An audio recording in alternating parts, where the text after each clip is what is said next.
జగన్నాథ్ కొత్త cinema sets పైకి వెళ్లే ముందు విజేంద్ర ప్రసాద్ ను ఎందుకు కలిశాడు? చేసిన తప్పు సరిదిద్దుకోవడానికే లెజెండరీ రైటర్ ని కలిశాడా? ఇంతకీ పూరి చేసిన ఆ తప్పేంటి?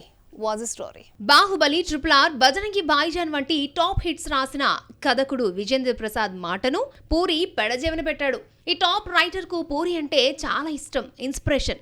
ఆ చనువుతో ఇచ్చిన సలహాను పూరి పాటించలేదు. విజేంద్ర ప్రసాద్ ఇంట్లో రాజమౌళి వంటి దిగ్గజ దర్శకుడున్నా పూరి అంటేనే ఆయనకి ఇష్టం. Top writer Vijendra Prasad screen saver లో పూరి ఫోటో ఉంటుంది. ఎందుకంటే డైరెక్టర్ టెక్నిక్ అంటే తనకిష్టం అంటాడు ఈ స్టార్ రైటర్. పూరి అంటే విజేంద్ర ప్రసాద్ కు ఇంత అభిమానం, ఇష్టమున్నా డైరెక్టర్ పట్టించుకోలేదా అనిపిస్తోంది. లైగర్ ఫ్లాప్ తర్వాత విజేంద్ర ప్రసాద్ పూరికి ఫోన్ చేసి ఈసారి కథ రాసుకున్న తర్వాత తనకు చెప్పమని అడిగినా డైరెక్టర్ చెప్పలేదట. పూరి హిట్ కొట్టాలి, తన అభిమాన దర్శకుడి ఫ్లాప్ ను విజేంద్ర ప్రసాద్ చూడలేకపోయారు. కథలో ఏమైనా చిన్న చిన్న లోటుపాట్లుంటే సరిచేయాలనుకున్నా ఆయనకు పూరి కథ వినిపించకుండా డబుల్ స్మార్ట్ తీసేశాడు. అయితే ఒళ్ళు దగ్గర పెట్టుకుని సినిమా తీశానని, హిట్ కొట్టిన తర్వాత విజేంద్ర ప్రసాద్ ని కలుస్తానని double smart pre release event లో చెప్పాడు. పూరి త్వరలో విజయ్ సేతుపతితో సినిమా ప్లాన్ చేశాడు. డబుల్ లీడ్ రోల్ లో కనిపించనుంది. సినిమా సెట్స్ పైకి వెళ్లే ముందు పూరి విజేంద్ర ప్రసాద్ ను కలిసిన ఫోటో షేర్ చేయడం హాట్ టాపిక్ గా మారింది. లైగర్, డబుల్ స్మార్ట్ వంటి వరుస డిజాస్టర్స్ తో ఉన్న పూరి విజేంద్ర ప్రసాద్ అడిగినట్టు కథ చెప్పడానికి ఆయన దగ్గరికి వెళ్లాడు అనిపిస్తోంది. లక్కీ రైటర్ చేతిలో పూరి కథ పడితే మరింత మెరుగులు దిద్దుకోవడం ఖాయం. అట్లీ సినిమా బన్నీకి చాలా స్పెషల్. ఇది కూడా యాక్షన్ సినిమానే అయినా ఇలాంటి మూవీ చేయడం ఇదే ఫస్ట్ టైం. బన్నీ ఇన్ని సినిమాలు చేసిన ఫస్ట్ టైం డ్రీమ్ తీరుతోందట.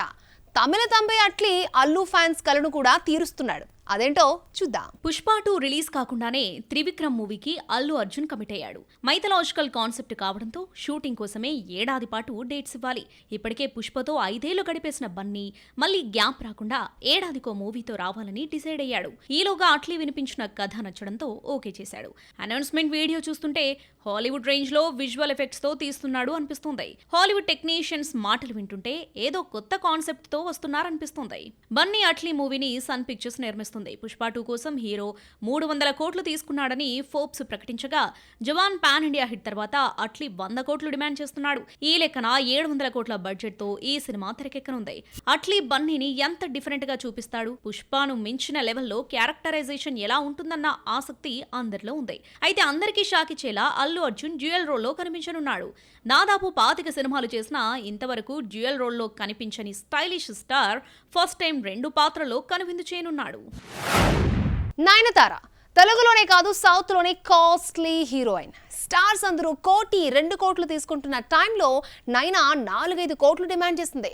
ప్రస్తుతం సౌత్ టాప్ హీరోయిన్స్ రెమ్యూనరేషన్ 5 కోట్లు కూడా లేదు. కానీ నైనే కావాలంటూ 15 కోట్లు ఇచ్చింది ఎవరో చూద్దామా? చిరంజీవి అయితే ఏంటి, బాలకృష్ణ అయితే నాకేంటి, డోంట్ కేర్ అంటూ కెరీర్ సాగిస్తుంది నైనా. సూపర్ స్టార్ రజనీకాంత్ హీరో అయినా పట్టించుకోలేదు. నా దారి రహదారి అంటూ తను పెట్టుకున్న రూల్ ను దాటలేదు. ఇంతలా తన కెరీర్ ను సాగించడం నైనకే చెల్లినా ఎట్టకేలకు మారక తప్పలేదు. సినిమాకు సైన్ చేశామా, షూటింగ్ పూర్తి చేశామా అన్నట్టు వ్యవహరించిన నయనతారలో మార్పు కనిపించింది. 1-2 ఇంటర్వ్యూలు ఇవ్వడం, ప్రీ రిలీజ్ ఈవెంట్స్ కు రావడం ఏంటో నయనకు తెలియదు. నేనింతే అంటూ భీష్మించి కూర్చున్న నైనా కొత్త సినిమా మూకుతి అమ్మంటూ ఓపెనింగ్ వచ్చి సందడి చేస్తుంది. మూకతి అమ్మన్ 2 సినిమా ఓపెనింగ్ కి రావడంతో నైనా మారిపోయింది అన్నారు. ఇక నుంచి ఓపెనింగ్స్ కి, ప్రీ రిలీజ్ ఈవెంట్స్ కి వస్తుంది అన్న ఆశలు రేకెత్తించిన నైనా చిరంజీవి అనిల్ రావుపూడి సినిమా మొదలు కాకుండానే ప్రమోషన్ స్టార్ట్ చేసింది. సినిమాలో నైనా నటిస్తోందని తెలియజేస్తూ ఆమెపై ప్రమోషనల్ వీడియో రిలీజ్ చేశాడు డైరెక్టర్ అనిల్. ప్రమోషన్స్ తో కిక్ ఎక్కించే అనిల్ రకరకాల ప్రమోషన్స్ తో సినిమాకు హైప్ తీసుకొస్తాడు. దీంతో నయనతారను అనుకున్నప్పుడే ప్రమోషన్ కు రావాల్సి ఉంటుందని ముందే చెప్పి తీసుకున్నాడట. డైరెక్టర్ సక్సెస్ ట్రాక్ రికార్డ్ చూసి ప్రమోషన్స్ కు కూడా డేట్స్ ఇస్తానని నయన చెప్పిందట. ఇలా కొన్నేళ్లుగా గిరిగీసుకున్న నయన గీతను దాటింది. సౌత్ కే పరిమితమైన నయన జవాన్ తో హిందీలోకి ఎంట్రీ ఇచ్చింది. 10 కోట్ల రెమ్యునరేషన్ తీసుకుందన్న టాక్ వచ్చింది. సౌత్ సినిమాలంటే 3-4 కోట్లు తీసుకునే మలయాళ బ్యూటీ చిరంజీవి మూవీ కోసం 15 కోట్లు చార్జ్ చేస్తుందన్న టాక్ నడుస్తుంది. అనిల్ ప్రమోషన్ టాక్స్ తో కలిపి 18 కోట్లు డిమాండ్ చేస్తే చివరికి 15 కోట్లకు ఒప్పించారట. అనిల్ ప్రమోషన్ వాడకం మామూలుగా ఉండదు.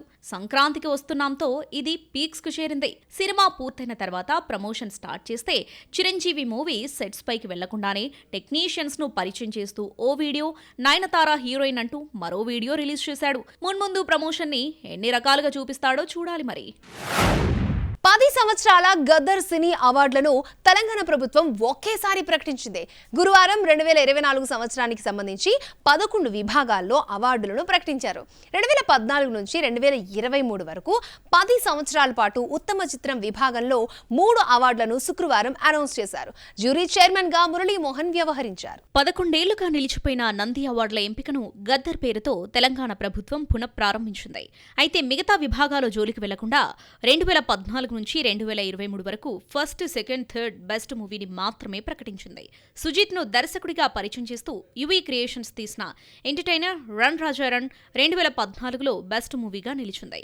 మహీవి రాఘవ డైరెక్షన్లో వచ్చిన పాఠశాల, బెల్లంకొండ సాయి శ్రీనివాస్ డెబ్యూ మూవీ అల్లుడు శ్రీను సెకండ్, థర్డ్ బెస్ట్ మూవీగా నిలిచాయి.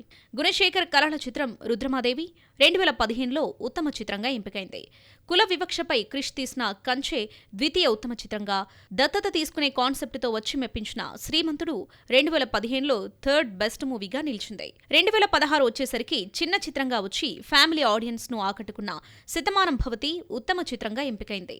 విజయ్ దేవరకొండకు గుర్తింపు తీసుకొచ్చిన పెళ్లి చూపులు, పర్యావరణం ప్రాముఖ్యతను తెలియజేసిన జనతా గ్యారేజ్ 3వ ఉత్తమ చిత్రంగా సెలెక్ట్ అయింది. కొరటాల శివ తీసిన శ్రీమంతుడు, జనతా గ్యారేజ్ 2015-16లో థర్డ్ బెస్ట్ మూవీస్గా నిలవడం విశేషం.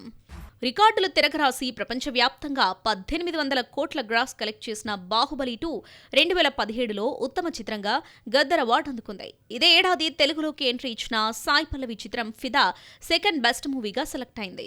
సబ్మెరైన్ కథతో సంకల్ప్ రెడ్డి తీసిన ఘాజీ 3వ ఉత్తమ చిత్రంగా నిలిచింది. సావిత్రి జీవిత చరిత్ర ఆధారంగా నాగశ్విన్ తీసిన మహానటి 2018లో ఉత్తమ చిత్రంగా ఎంపికైంది. ఇదే ఏడాది సుకుమార్ రివెంజ్ మార్కుతో వచ్చిన రంగస్థలం, చిన్న చిత్రం care of Kancharapalem second, third best మూవీస్గా సెలెక్ట్ అయ్యాయి. వ్యవసాయం గొప్పతనాన్ని తెలియజేసిన మహర్షి 2019లో బెస్ట్ మూవీగా నిలిచింది.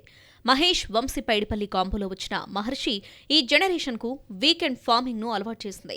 క్రికెట్ బ్యాక్డ్రాప్ తో వచ్చిన నాని జెర్సీ సెకండ్ బెస్ట్ మూవీగా, చేనేతకారుడు మల్లేశం జీవిత కథ ఆధారంగా రూపొందిన మల్లేశం థర్డ్ బెస్ట్ మూవీగా నిలిచింది.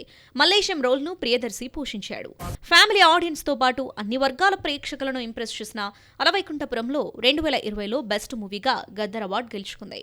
నాన్ బాహుబలి రికార్డులన్నింటినీ బ్రేక్ చేసి 150 కోట్లకు పైగా కలెక్ట్ చేసింది.